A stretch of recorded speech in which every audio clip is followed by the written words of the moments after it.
ಪಟ್ಟಿಯನ್ನು ಮಾಡಿಕೊಂಡು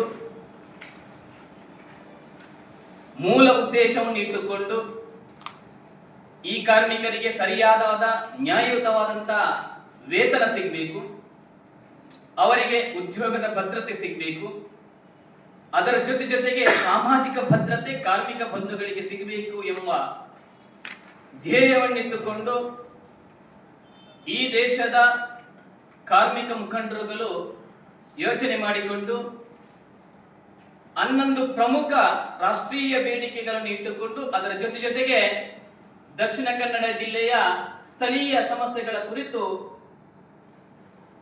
ಅದನ್ನು ಅನುಗುಣವಾಗಿಟ್ಟುಕೊಂಡು ಇದೇ ಬರುವ 18ನೇ ತಾರೀಕಿಗೆ ಮಂಗಳೂರಿನ ಟೌನ್ ಹಾಲ್ ಮುಂಭಾಗದಲ್ಲಿ 5,000ಕ್ಕೂ ಮಿಕ್ಕಿ ಈ ಭಾಗದ ಕಾರ್ಮಿಕರನ್ನು ಸೇರಿಸಿಕೊಂಡು ಕಾರ್ಮಿಕರ ಮತ್ತು ಸರ್ಕಾರ ಆಗಿರಬಹುದು, ಇಲಾಖೆ ಆಗಿರಬಹುದು,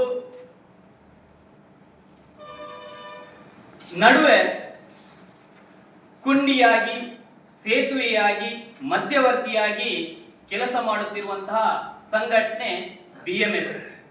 ಇದೇ BMS ನ ನೇತೃತ್ವದಲ್ಲಿ ಕಾರ್ಮಿಕರ ಅವಹಾಲುಗಳನ್ನು, ಕಾರ್ಮಿಕರ ಒಂದಷ್ಟು ಬೇಡಿಕೆಗಳನ್ನು ಈಡೇರಿಸಲಿಕ್ಕೋಸ್ಕರ ಅದನ್ನು ಸರ್ಕಾರ ಸರಿಯಾದ ರೀತಿಯಲ್ಲಿ ವ್ಯವಸ್ಥೆಗೊಳಿಸಬೇಕೆಂಬ ಒಂದು ದೊಡ್ಡ ಚಿಂತನೆ ಇಟ್ಟುಕೊಂಡು ದೇಶದ ರಾಷ್ಟ್ರ ಚಿಂತನೆ ಇರುವಂತಹ ಕಾರ್ಮಿಕ ಮುಖಂಡರುಗಳು ಯೋಚನೆ ಮಾಡಿಕೊಂಡು ಈ ಪ್ರತಿಭಟನೆಯನ್ನು ಹಮ್ಮಿಕೊಂಡಿದ್ದೇವೆ ಬಂಧುಗಳೇ. ನಮ್ಮ ಪ್ರಮುಖವಾದಂತಹ 11 ಬೇಡಿಕೆಗಳು ಈ ರಾಷ್ಟ್ರದ ಪ್ರತಿಯೊಂದು ಕಾರ್ಮಿಕರಿಗೆ ಅನುಗುಣವಾಗಿರುವಂತದ್ದು. ಅದು ಬ್ಯಾಂಕಿಂಗ್ ಕ್ಷೇತ್ರದಲ್ಲಿ ಕೆಲಸ ಮಾಡುವವರಾಗಿರಬಹುದು, ಸರ್ಕಾರಿ ಇಲಾಖೆಯಲ್ಲಿ ಕೆಲಸ ಮಾಡುವ ಕಾರ್ಮಿಕರಾಗಿರಬಹುದು, ಕೈಗಾರಿಕೆ ಕ್ಷೇತ್ರದಲ್ಲಿ ಕೆಲಸ ಮಾಡುವ ಕಾರ್ಮಿಕರಾಗಿರಬಹುದು, ಕೃಷಿ ಕಾರ್ಮಿಕರಾಗಿರಬಹುದು, ರಬ್ಬರ್ ಕಾರ್ಮಿಕರಾಗಿರಬಹುದು, ಆಶಾ ಕಾರ್ಯಕರ್ತರಾಗಿರಬಹುದು, ಅಂಗನವಾಡಿ ಕಾರ್ಯಕರ್ತರಾಗಿರಬಹುದು, ಬಿಡಿ ಕಾರ್ಮಿಕರಾಗಿರಬಹುದು, ರಿಕ್ಷಾ ಕಾರ್ಮಿಕರು ಕೂಡ ಆಗಿರಬಹುದು, ನಿಮ್ಮಂತ ಪತ್ರಿಕಾ ಮಾಧ್ಯಮದ ಕಾರ್ಮಿಕರು ಕೂಡ ಆಗಿರಬಹುದು.